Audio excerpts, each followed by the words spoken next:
Hi, Bill Landing, back on Interesting Individuals 2014. It is time for Halloween and our yearly Halloween program. And starting off, I have Drew Tallackson with me from the Beacher. We're going to start out with a brief overview of the Universal Studios monsters. And they had hold on horror films for about 30 years. We can't go over everything, unfortunately.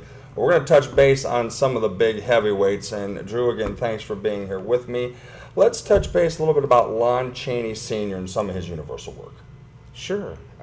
First, I actually grew...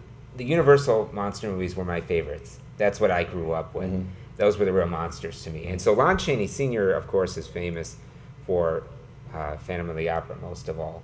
And I think there have been 8 million versions of that filmed and on stage, obviously with the musical. Yeah. But I think being a silent film and having to be expressive through his eyes, that scene of her pulling the mask off of him is still has shock value to it. Mm-hmm. And it still gives you a jolt, and I think it's a tribute to him as an actor that to create horror, he had to do it without words.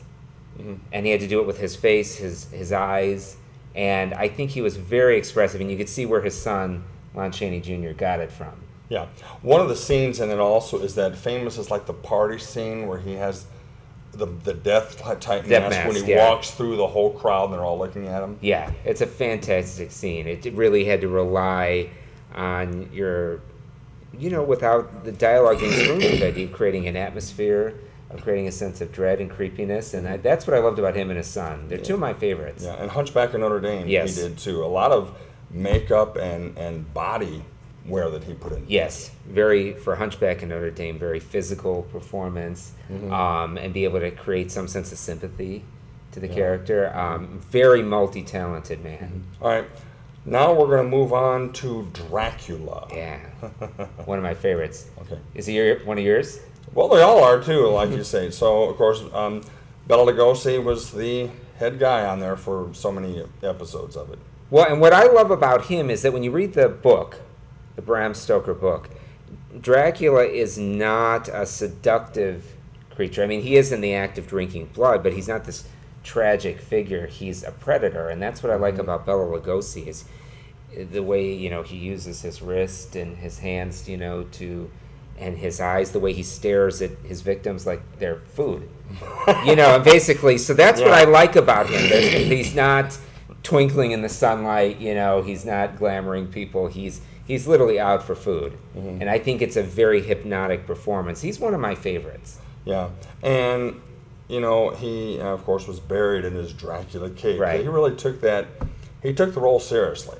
He did. And I think you get a little glimpse of his final days during the movie Ed Wood. I think Martin Landau was Bela Lugosi. And so whether or not some of that was made up for the film, I think you do get an idea that character was as beholden to him as it was everyone who loved him playing it. Mm-hmm. We want to point out that, as you're probably aware, they did at the same time a Spanish version of that, and a little bit of information on that. Which, both were based on a stage play that actually Bela Lugosi did, and which is what lured him toward Universal to do the play. And so I've actually never seen the Spanish language version. Have you? No, I'm afraid I haven't. I don't know where it's at. I'd love to know if it's available or not. It's supposed to be the exact same screenplay. I would imagine it is somewhere, but you have to do a little digging. A little bit of digging, but I'd love to see it. Yeah. And of course he went through, and he spoofed himself wonderfully with the Abbott and Costello film, where he played it straight and just loved it. We'll touch base on them a little bit. Yeah, jumped ahead a little bit in the in the segment. Now, then we get to Frankenstein. Yeah.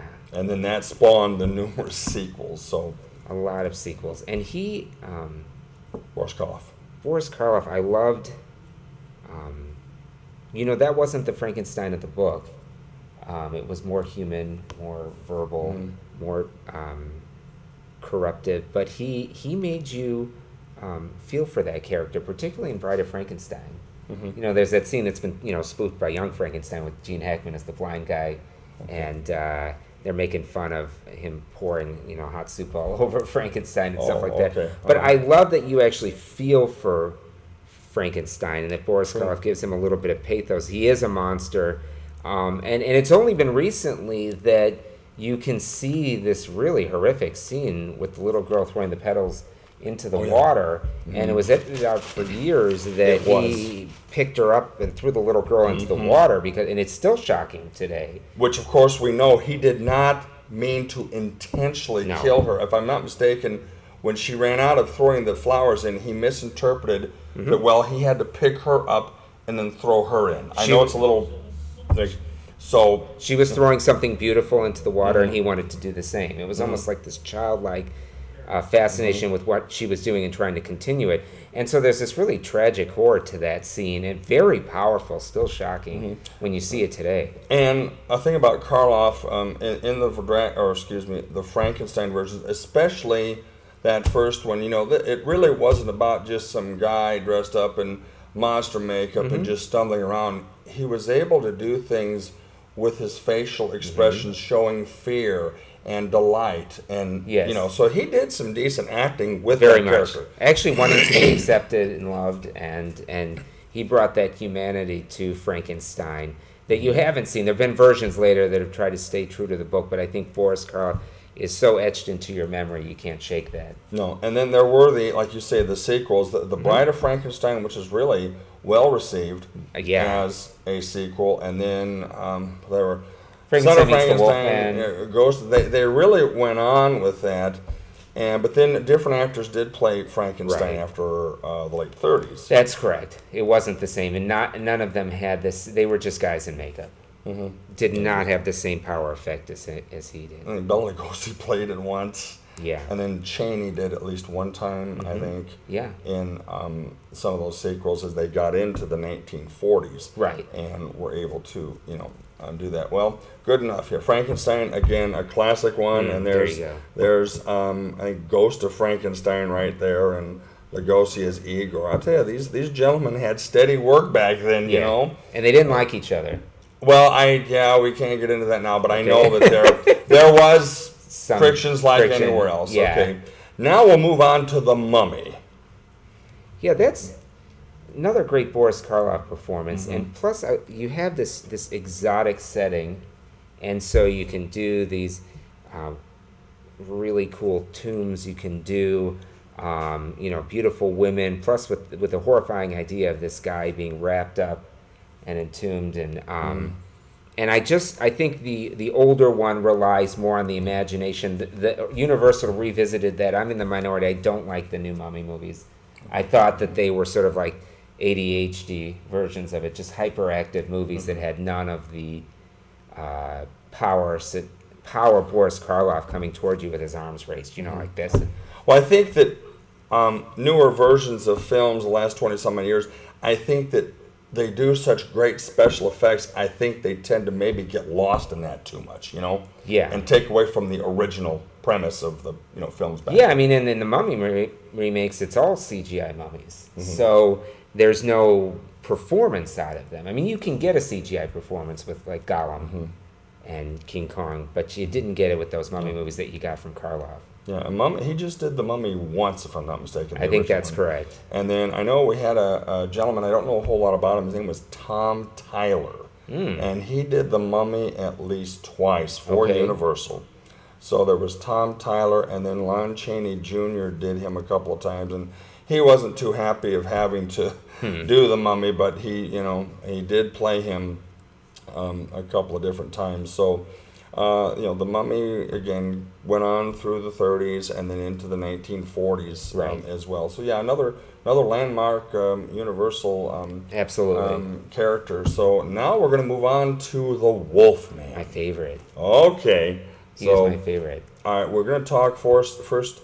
It was made in 1935, Werewolf of London. Right.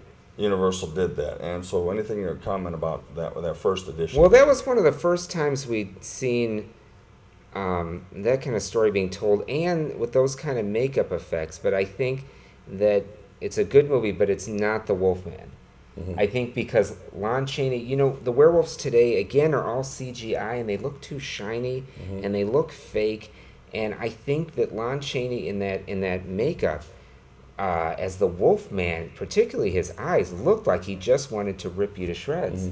And that scared the daylights out of me as a Yeah. kid. Well, sure, and he was the one that then he is the true I think he is. Wolfman, and Larry Talbot, and such a tormented soul. Very much so. Because he doesn't like this happening to him, but in each film that they spawn off on that, you know, you feel bad for this man because he is always doomed. And it's so beautifully atmospheric with the fog on the landscape and the gypsy setting, and Bela Lugosi in that as actually the werewolf that bites him. Okay. And so and I can never say her name. Maria Ospinskaya. Yeah. Yes, I know. She's beautiful. Her speeches are beautiful in that. And that movie is only about an hour. It's a very short movie. But nothing can touch that. They did a Wolfman remake or update, I don't know, 2 or 3 years ago, and it's just nowhere even close. And it was gory, and all the imagination was gone. Well, yeah, and like I said, bigger isn't always better. No, it's and not. less is more. And so I think, you know, again, with the terrific special effects, that's great. It adds, but I think what you're saying, I think it maybe takes away from the original story, which is what you had back then. Absolutely. You know, I don't think advances in technology. I'm all for it. You can do it like Avatar, and I think you can create life like in Gollum and Lord of the Rings, but no one has made a CGI Wolfman or werewolf that has equaled. And then, of course, again, like you mentioned, the Wolfman, and which is a fun movie. Of course, that was a way to keep fans coming and to make money. We'll have this monster meet this monster, or the son of this monster, and Universal was smart. They saw that, and they were able to continue to create their creatures and monsters in these sequels. Absolutely, and actually, Frankenstein Meet the Wolfman is a fun movie, and it's very fast paced. And, you know, there's no logic. They just go to Lawrence Talbot's grave and bam, he just pops out and he's the werewolf, you know, and that kind of stuff. But it's a lot of fun. I caught that a couple years ago on AMC, and it's still... But none of them, save for Frankenstein and Bride of Frankenstein, none of them have the power of the first time you saw them on screen. That's true. That's the way it goes.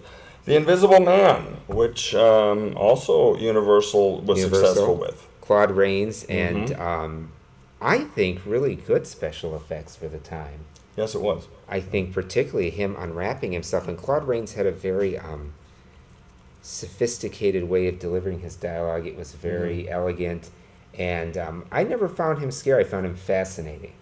I did, and I was just when he unwraps himself and he's just got the shades. I thought that was, for that time, state-of-the-art trickery. Do you see, I think, a bit of a parallel in that one with, like, Dr. Jekyll and Mr. Hyde? Because I think he created this potion or what have you to do this, but then in addition to the invisibility, it did something to his mind. Right. I mean, in both cases, a man tampering with nature and suffering the negative effects of it and wrestling with that, and just an amazing job. Yeah. And I think